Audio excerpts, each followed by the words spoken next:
अस्सलाम वालेकुम। आज मैं हाज़िर हुआ हूँ। जो वीडियो है सेल्स टैक्स की, ये एक बड़ा इम्पोर्टेंट टॉपिक है। थोड़ा सा मुश्किल लगता है लेकिन मुश्किल है नहीं।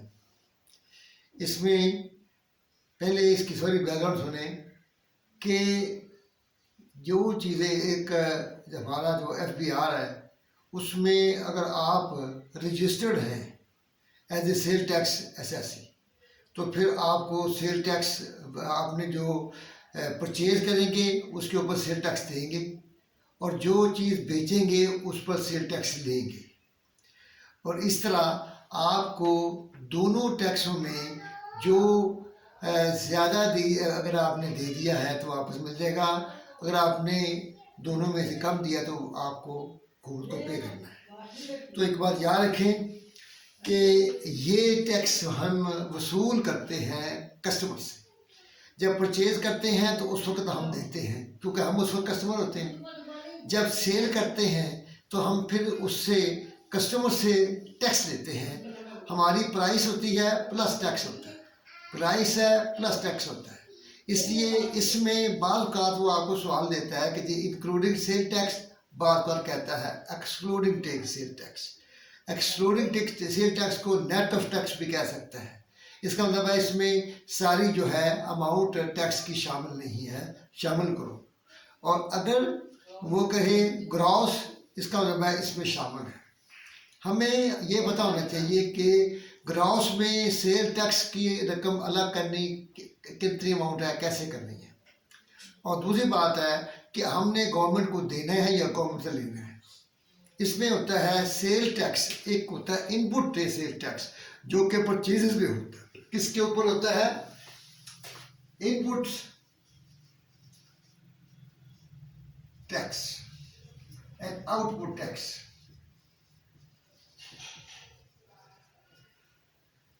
इनपुट्स है जो है ये परचेजेस पे है और ये है सेल पे। तो इसका मतलब ये है कि आपने क्या करना है, पेमेंट गवर्नमेंट को देनी है। वो देनी है आपने output tax minus input tax. ये आपने पेमेंट गवर्नमेंट को करनी होती है। अब यहाँ पे मैं आपको एक बात बताऊं कि मैं भी आपको एक छोटा सवाल कराऊंगा। आपकी एंट्रियाँ वही होगी, सेल्स भी करेगा एक आदमी, परचेज भी करेगा। और उसकी एंट्रियाँ कैसे रिकॉर्ड करेंगी? परचेज की एंट्री होती है परचेजेस टू अकाउंट्स पेबल या कैश या क्रेडिटर। सेल की होती है अकाउंट्स पेबल या cash to sales revenue. Entry वही होगी, इसमें सेल टैक्स ने ऐड होना है, बस उसी एंट्री में आपने सेल टैक्स को ऐड करना है तो आपकी एंट्री मुकम्मल हो जाएगी। आपको मैं इसके साथ अटैचमेंट दूंगा, लिंक दूंगा जिसमें ये सवाल होंगे। इसमें थोड़ा सा आपको इसका राइट अप मिलेगा जिसमें आपको इसको समझने में सहूलत होगी। और आपने क्या करना है कि आपने उस सवाल को मैं हल कर रहा हूँ, वहाँ पे सलूशन भी मौजूद है लेकिन वो लेजर की सूरत में मौजूद है। उसने लेजर की डिमांड की है, मैं आपको यहाँ पे वो चीज़ दे रहा हूँ जो कि वहाँ मौजूद नहीं है। यानी कि जैसा कि आपको मैं कहता रहता हूँ कि किसी सिस्टम को समझना हो उसके जनरल को समझ लो। अगर जनरल आपको समझ आता है तो इसका मतलब ये है कि आपको लेजर भी बना सकते हैं, ट्रायल बैलेंस भी बना सकते हैं, प्रॉफिट लॉस भी बना सकते हैं, बैलेंस शीट भी बना सकते हैं। अगर आपको उसका जनरल नहीं आता तो आप कुछ ही नहीं कर सकते। और आजकल का जो सिस्टम चल रहा है वो अब मैनुअल नहीं रहा। अब दुनिया जो है वो टेक्नोलॉजी की तरफ मूव कर गई है, लेकिन बेसिक प्रिंसिपल्स ऑफ अकाउंटिंग और basic principle of any profession are not changed. Those are still intact and those should be known. Knowledge is must, otherwise you cannot hold that knowledge. आप उसको operate नहीं कर सकते अगर आपको knowledge नहीं आता। अब मकसद ये है, काम आपको मैनुअल काम करना पड़ता है लेकिन आपको जर्नल से ही डालना पड़ेगा और जर्नल खुद ब खुद लेजर में ले जाएगा, खुद ब खुद उसे ट्रायल बना देगा। सिस्टम उसे एडजस्टेड ट्रायल बैलेंस बना देगा। जब आप एडजस्टिंग एंट्री डाल देंगे और वो प्रॉफिट लॉस भी निकाल देगा और बैलेंस शीट भी निकाल देगा। लेकिन अगर आपने एसेट्स में लायबिलिटी डाल दी तो वो कुछ नहीं करेगा, वो और लायबिलिटी का ट्रीट कर देगा। आपने इन चीज़ों का अंडरस्टैंडिंग, कंसेप्चुअल चीज़ें आपको आनी चाहिए और आपको आती नहीं चाहिए। अब आप इसको मैंने बताया कि सेल जब करेंगे तो आप सेल टैक्स वसूल करेंगे, परचेज करेंगे तो परचेज के ऊपर आप सेल टैक्स पे करेंगे। तो पे जो करेंगे वो इनपुट टैक्स है और जो आप सेल पे करेंगे वो आउटपुट टैक्स है। इसमें से हमें जो परचेज के ऊपर टैक्स दिया है वो हमें वापस मिल जाएगा, काट लेंगे हम और बाकी कॉमन को पे कर देंगे। इसके लिए आपको समझने की ज़रूरत है। और मैं आपको इसमें एक क्वेश्चन जो है वो अपना आपको इसमें मिल जाएगा। मैं आपको इसका पढ़ के बता देता हूँ कि ये आपने वहाँ पे एंट्रियाँ हैं, परचेज जनरल एंट्रीज, और ये कहते हैं जी कि एक परचेज हुई है ऑन क्रेडिट, कैश में भी हो सकता है, क्रेडिट में भी हो सकता है। जे लिमिटेड एक कंपनी है और वो परचेज कर रही है क्रेडिट पे 1500,000 रुपया और लिखा हुआ है net of sales tax. Net of sales tax का मतलब है इसमें सेल टैक्स शामिल नहीं है। तो रजिस्टर्ड होगी तो फिर वो सेल टैक्स की अथॉरिटी जो है उसको इसका इनपुट देगी, अपना आउटपुट इनपुट माइनस करेगी, अदरवाइज नहीं करेगी। तो वो कहते हैं जी एंड सेल्स गुड्स, वही गुड्स जब आपने परचेज की हैं उसको 20,000 में बेचा। पहले तो हम ये करें कि उसने परचेज की हैं और टैक्स नहीं पे किया, सॉरी टैक्स शामिल नहीं है, नेट ऑफ टैक्स। क्या मतलब ये 15,000 रुपया नेट ऑफ टैक्स है। तो इसका मतलब ये है कि हमने यहाँ पे एक एंट्री करनी है,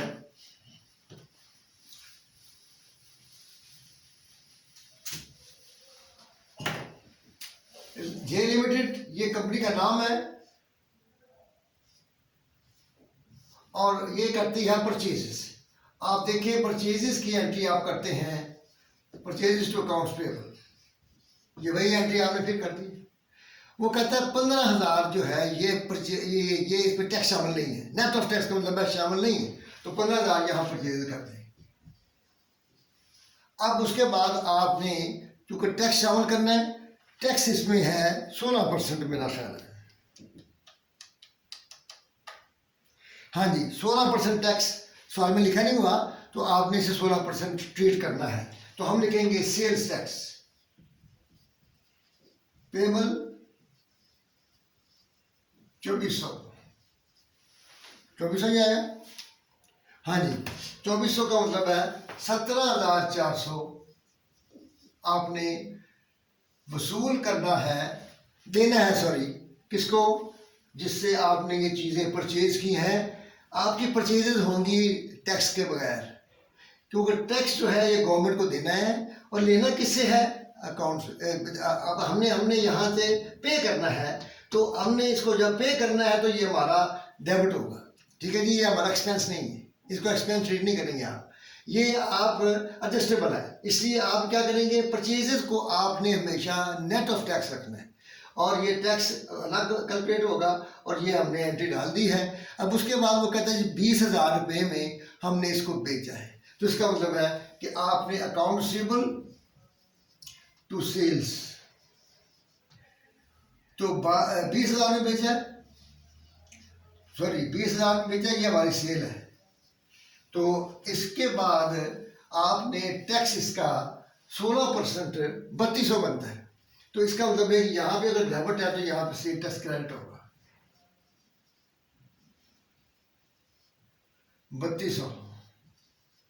ये आपने एक एंट्री डाली है, इसका मतलब ये है कि 23,200 ये आपकी एंट्री हो गई और ये सेल की एंट्री है, ये परचेजर की एंट्री है। बस चल रहा है पता कि ये सेल्स की एंट्री है, ये परचेजर की एंट्री है, ये हमने दो एंट्री डाल दी हैं। अब वो आपसे कहता है जनाब कि आप ये बताएं कि आपने कितने पैसे हुकूमत को देने हैं, कितने पैसे सेल टैक्स के मद में हुकूमत को देने हैं। अब वो आपसे सवाल करता है और ये साथ ये भी कहता है कि क्रेडिटर्स को हमने 8,000 पे कर दिया है और डेटर से हमने 6,000 वसूल कर लिया है, ठीक है जी। और आपको कहता है जी आप ऐसा करें कि ये बताएं कि पेमेंट अपने कितनी करनी है सेल टैक्स अथॉरिटीज़ को, और उसमें ये जो है ये देखने के लिए इससे एंट्रियाँ हो गई हैं, जनरल एंट्री हो गई। अब लेजर है वो बने बनाए आपके पास मौजूद है, उसमें आप बना लेंगे।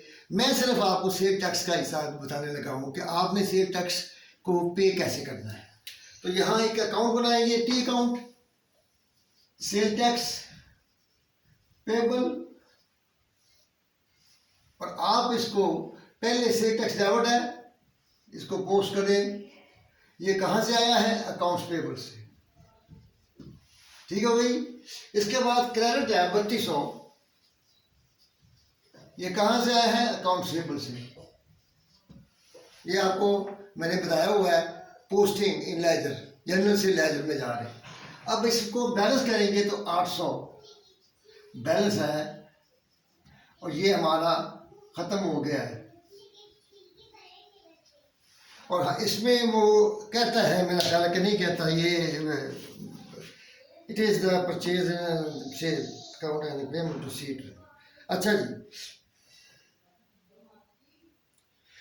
अब वो कहते हैं जनाब कि ये बताएं कि सेल्स अथॉरिटी को कितने पैसे देने हैं। आपको देखें, एक परचेज के ऊपर ये इनपुट टैक्स है, सेल के ऊपर ये आउटपुट टैक्स है। Output tax minus input tax payable to government, ये हमारा 800 रुपया जो है गवर्नमेंट को हमने देना है, क्योंकि ये यहाँ पर लाइबिलिटी आ रही है, क्योंकि क्रेडिट साइड बढ़ी है, तो इसका मतलब ये क्रेडिट बैलेंस है, तो 800 रुपया हमने गवर्नमेंट को देना है। ये तमाम काम उसमें हमने मुकम्मल कर लिया है। तो इसका मतलब है कि purchases will be recorded on net of tax, sales will be recorded on net of tax.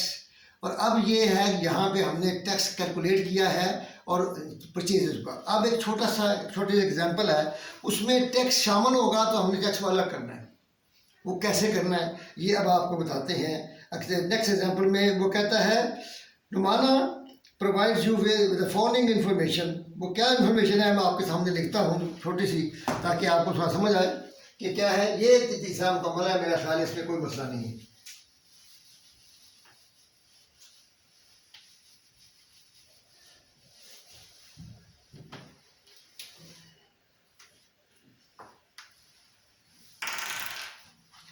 वो कहता है जी आपके पास टैक्सेबल इनपुट,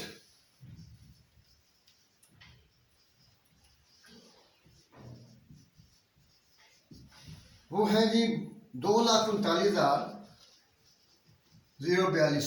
ये आपने समझना, ये समझने वाली चीज़ है, इसके बारे में ही सवाल पूछता हूँ। और टैक्सेबल आउटपुट, टैक्सेबल आउटपुट ये है 3,34,828। अब यहाँ पे एक बात समझने की कोशिश करें आपसे। वो कहता है जी कि इसमें 16% टैक्स लगाओ, और दूसरी बात ये कहता है कि हमने उसको 8,450 रुपये पे किए हैं, जो कि हमारा पिछले साल का पेमेंट बनती थी। ठीक है जी, ये इसको अब कहता है जी आप ये बताएं कि अब हमने उसको कितने पैसे गवर्नमेंट को देने हैं। अब इसमें क्या कहता है, इसमें वो 16% टैक्स शामिल है। This is including 60%। इसका मतलब है 100 परचेजेज हैं या सेल है, और ये 116% अमाउंट है। ये 116% अमाउंट है, 100 मल्टीप्लाइड 16 टैक्स। अब आपको कहते हैं जी आप ये बताएं कितने पैसे। इसका मतलब सेल टैक्स का अकाउंट बनाएं,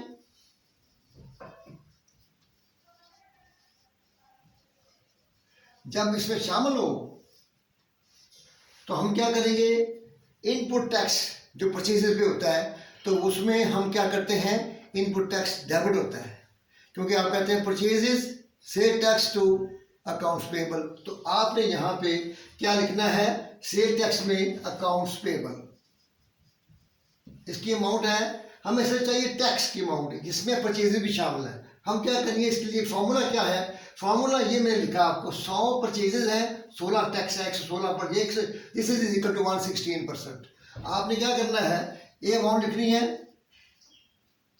042, दिस इज इक्वल टू 116%। इसका मतलब है क्या, इसके नीचे लिखे 116, आपका टैक्स है 16%, इसको मल्टीप्लाई कर दे 16 से, तो अमाउंट आपकी जितनी निकलेगी वो है अपना 32,971 टैक्स है इसमें बनता। 23,02,239,042 डिवाइड बाई 116, 16 ये बनता है 32,971, ठीक है जी, 32,971 टैक्स बनता है। ये अमाउंट टैक्स पेबल की अमाउंट है, ये कैलकुलेशन मैं बता रहा हूँ, ये आप चाहें तो अलग भी कर सकते हैं, लेकिन मैं आपको इसलिए बताइए ताकि आपको सहूलत रहे। इसका मतलब ये है परचेज के ऊपर ये इनपुट है, ये सेल पे है, ये मैं यहाँ लिख दूँ, मेरा ख्याल है आपको याद रहे कि ये परचेज पे है और ये सेल पे है। तो सेल का जो होता है वो क्रेडिट होता है, तो वहाँ पे भी यही सूरत हाल है, तो वो हाँ वहाँ होगा अकाउंट रिसीवेबल, और ये अमाउंट होगी 3,34,828 और वही 116 ज़रब 16 इज इक्वल टू 3,34,828 तकसीम 116 इंटू 16, ये बनता है जी, ये गलत आ गया, 3,34,828 तकसीम 116 ज़रब 16, 46,183, 46,183। ये हमने टैक्स निकाल दिया है। इसका मतलब है इसमें ये अमाउंट टैक्स है, इसमें से ये निकाल देंगे तो वो आ जाएगी आपकी सेल, इसमें से ये निकाल देंगे तो आपके आ जाएंगे परचेजेस। अब वो कहता है जी ओपनिंग बैलेंस इसमें है 8,450, पिछला हमने पे नहीं किया तो वो बैलेंस है हमारा ब्रॉड डाउन 8,450, और वो कहता है इसको हमने पे कर दिया, इसका मतलब है पे कर दिया, तो यहाँ कैश आ गया 8,450, ये हमने पे कर दिया है। अब क्या है, अब इसका टोटल किया जाए, और 32,971 क्रेडिट साइड बड़ी होनी चाहिए, 46,183 जमा 8,450, 54,633,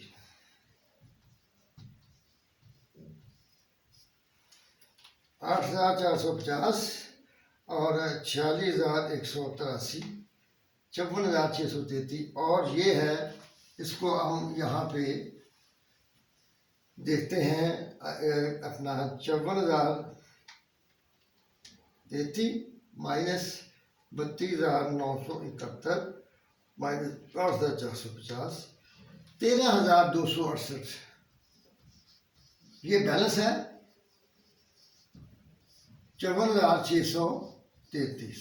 इसको कंफर्म करें, टोटल करें, बार बार चेक करें ताकि आपकी कोई गलती इम्तिहान में आगे न चले जाए।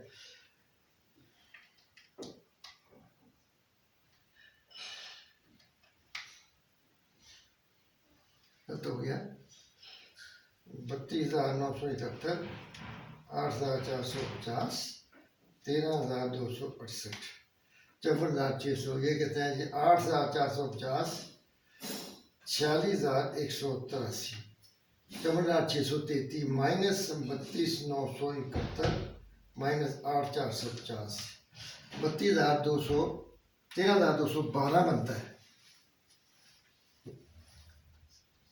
अब टोटल करें, फिर कंफर्म करें, तब तक ये मुकम्मल नहीं होता, हम समझ गए हमारा सवाल गलत है। 8,450, 13,212, 54,633, 54,600। इसका मतलब ये है कि अब ये अमाउंट जो है ये पेबल टू गवर्नमेंट अथॉरिटीज है, क्योंकि क्रेडिट बैलेंस है, क्रेडिट बैलेंस हमारा लायबिलिटी होती है, और लायबिलिटी पेमेंट करनी है हमने ये अमाउंट। अगर ये बैलेंस इधर आए तो हमने रिकवर करना होगा गवर्नमेंट से, ये अगर इस तरफ आए बैलेंस तो इसका मतलब है this is recoverable from the government, हमने इसे गवर्नमेंट से लेना है। ये इस तरीके से आप सेल टैक्स, मैंने बताया आपको, अगर शामिल हो तो तब क्या करना है, शामिल ना हो तो कैसे कैलकुलेट करना है, ये तमाम चीज़ें मैंने आपको बता दी हैं। इसमें बाकी जो है, अगर जो ज़ीरो रेटेड सप्लाईज हो तो फिर अगर आप रजिस्टर्ड ना हो तो आप टैक्स क्लेम नहीं कर सकते। जो परचेजेस पे क्लेम करते हैं आप माइनस करते हैं, ये परचेजेस पे ये आपको कट जाता है। सेल के ऊपर जो है वो ये है 46,000 आपने टैक्स लिया, लेकिन आपने 32,000 अपना जो दिया हुआ था वो आपने काट लिया है, और आपने सिर्फ 13,212 देना है। 40,000 वसूल किया आपने, लेकिन आपको ये वापस मिल जाएगा। इसे कहते हैं कि आउटपुट टैक्स माइनस से इनपुट टैक्स। तो इसलिए इसमें बाकी जो चीज़ें हैं वो मैं इसमें आपको सिर्फ एक चीज़ बताना चाहता हूँ कि क्वेश्चन है वो है MTQ, समझें उसे आप। और वो क्वेश्चन है कि आपको कहता है जी आप ये बताएं, पहली बात तो ये वो एक सवाल में कहता है कि sales are recorded as follows.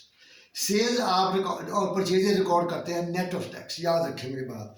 इसके में कहते हैं जी सेल्स को आप कहते हैं डेबिट सेल, कभी नहीं होता, गलत बात है। बी में डेबिट सेल, वो भी गलत है। अब सी में कहते हैं क्रेडिट सेल। अब यहाँ पे क्रेडिट सेल जब कहेगा तो हम कहेंगे एक डिपार्टमेंट पूरी हो गई है, क्रेडिट सेल है। Account excluding sale tax, excluding sale tax हम रिकॉर्ड करते हैं। आपने एंट्री देखी कि वहाँ पे ना परचेज पे टैक्स है, इसका मतलब है purchases and sales are recorded excluding sale tax, तो इसका मतलब है ये ठीक है। इसके बाद एक छोटा सवाल है और वो सवाल मैं यहाँ लिख रहा हूँ ताकि आपको उसका मतलब समझ आए। वो MTQs है लेकिन उसका समझना इसलिए ज़रूरी है कि वो बड़ा अच्छा सवाल है।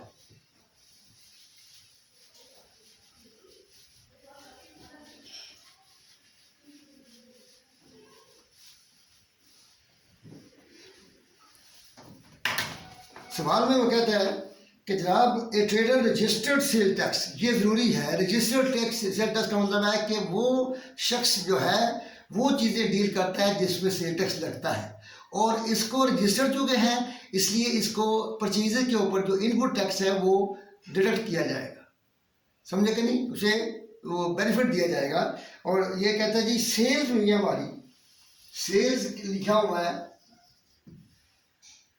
30,000 नेट, इसका मतलब है कि इसमें सेल टैक्स शामिल नहीं है। ठीक है जी, 30,000 की सेल हुई है और परचेजेज हुई हैं 20,143, परचेजेज हुई हैं 20,143 और ये ग्रॉस है। अब आपको समझ आ गई बात की, ये देखिए ये उसने एक सवाल दिया है, इसका मतलब है कि इसमें सेल टैक्स शामिल नहीं है, इसमें शामिल है, इसमें से टैक्स निकालना पड़ेगा। तो आपने वो फुल फॉर्मूला इस्तेमाल करना है 16/116, 16/116 को मल्टीप्लाई करना है। इसको हमने इसका परसेंटेज 16% निकालना है और वो टैक्स होगा। और उसके बाद वो कहता है आपको कि operating company opening balance sale tax का जो है वो 1700 रुपये है, तो इसका मतलब है कि 1700 का बैलेंस है। तो अब आपको क्या कहता है this amount remain unpaid, what is the closing credit balance. Credit balance क्या है? अब आपको इस सवाल में ये देखना है कि कैसे निकाल लेंगे आप लिखेंगे सेल टैक्स पेबल, एक सवाल है उसमें मुख्तलिफ फिगर दी हुई हैं, तो आपको पता होना चाहिए कि ये सेल है, सेल का जो 30,000 है इसके ऊपर 16% है। इसका मतलब है कि 16% सेल के ऊपर जो है वो कितना बनता है जी, 16% है 17.50, सॉरी सेल टैक्स रेट है 17.5%। अब ये हो जाएगा 17.5 जब आप यहाँ पे आएंगे तो 17.5/117.5, अब उसकी जगह पे ये हो जाएगा 16 था टैक्स था तो 16/116, यहाँ पे है 17.5। तो इसका मतलब ये है कि सबसे पहले हम ये निकालें कि ओपनिंग बैलेंस, उसने कहा है कि इसका ये है क्रेडिट बैलेंस है 1700, पहले तो आप ये लिखें। इसके ऊपर सेल्स के ऊपर कितना है जी, सेल्स के ऊपर 5,250 पता है, इसका मैंने लिया 17.5%, तो वो है सेल टैक्स, यानी कि इसकी सेल जब हुई है तो सेल क्रेडिट हुई है 30,000 से और सेल टैक्स क्रेडिट हुआ है 5,250 से। अकाउंट रिसीवेबल 5,250, ठीक है जी। और इसी तरह ये जो हुई है 20,143, इसकी कैलकुलेशन क्या है 20,143/117.5 इंटू 17.5, ये है जी टैक्स निकाल रहे हैं हम, जबकि इसमें शामिल हो तो फिर ऐसे निकालते हैं। तो 20,143 डिवाइड बाई 117.5 इंटू 17.5, ये बनता है जी 30,000। ठीक है जी। इसका मतलब है कि अकाउंट्स पेबल 30,000 है, अकाउंट्स पेबल पे टैक्स 20,143 आपने परचेजेस पे की है, सेल ज़्यादा है तो सेल्स पे इतना कम क्यों आया, ये गड़बड़ है इसमें। 20,143 था वो टोटल अमाउंट ही गलत है। तकसीम 117.5 इंटू 17.5 ये बनता है 3,000, सॉरी 30,000 नहीं 3,000। इसका मतलब ये है कि यहाँ पे हमने 3,000 लगाना है, 3,000। तो और ये आपने दूसरी बात वो कहता है कि शायद 1,700 पे कर दिया है कि नहीं कर दिया, नहीं वो पे नहीं किया। तो इसका अब बताए बैलेंस बताओ, अंडरस्टूड है कि आप इसका बैलेंस बता सकते हैं। ये है हमारा 1,700 ओपनिंग बैलेंस है, 5,250 जमा 1,700 ये बनता है 6,950। यहाँ भी लगाए 6,950 और मैं इसे माइनस कर दे 30,000। तो इसमें महल पे पेमेंट तो नहीं की उसने, ये देखें 75 ओपनिंग बैलेंस ऐसा owing to the company amount remain unpaid what is दम। हाँ जी अनपेड ही है। इसका मतलब ये है कि हम ठीक कर रहे हैं। तो ये है जी 5,250 जमा 1,700 ये 6,950 माइनस 30,000 3,950 ये बैलेंस है, ये हमने हुकूमत को देना है क्योंकि क्रेडिट बैलेंस है, हमने पे करना है, पेबल हमारे लिए। तो इस तरीके से ये MTQ है, उसमें मुख्तलिफ उसने दिए हुए हैं अमाउंट। ये अमाउंट जब आएगी तो आप कहेंगे कि दिस इज राइट ऑप्शन। तो ये आपको 2-3 किस्म के सवाल मैंने करा दी हैं सेल टैक्स के ऊपर, इसके ऊपर लिंक आपको मिल जाएगा। तो ये सेल टैक्स का टॉपिक हमारा ख़त्म हो गया है, तो आप इसको ध्यान से देखें और इसमें ये देखें कि शामिल टैक्स शामिल है या नहीं शामिल है, शामिल है। और जनरल एंट्री क्या है उसकी पोस्टिंग आपके लिए मसला नहीं है। इसमें आपको लिंक में आपको लेजर मिल जाएगा, जनरल मैंने आपको यहाँ दे दिया है। यही आज की आपकी वीडियो है। अल्लाह ताला आपको समझने की तौफीक अता फरमाए और अपनी ज़िंदगी में नमाज का एक हिस्सा शामिल करें और नमाज को पढ़ने की कोशिश करें ताकि अल्लाह ताला आपके ऊपर रहम करे और हम पर रहम करे, अल्लाह ताला पाकिस्तान पर रहम करे। और ये आपकी वीडियो के लिए मैं फिर रिक्वेस्ट करूँगा कि आप इसको सब्सक्राइब करें अगर नहीं किया, और इसके बाद बेल आइकॉन को प्रेस करें और ऑल को प्रेस करें और हाँ हमारी वीडियो इंशाल्लाह आप तक पहुँच रहेंगी। अल्लाह हाफिज़।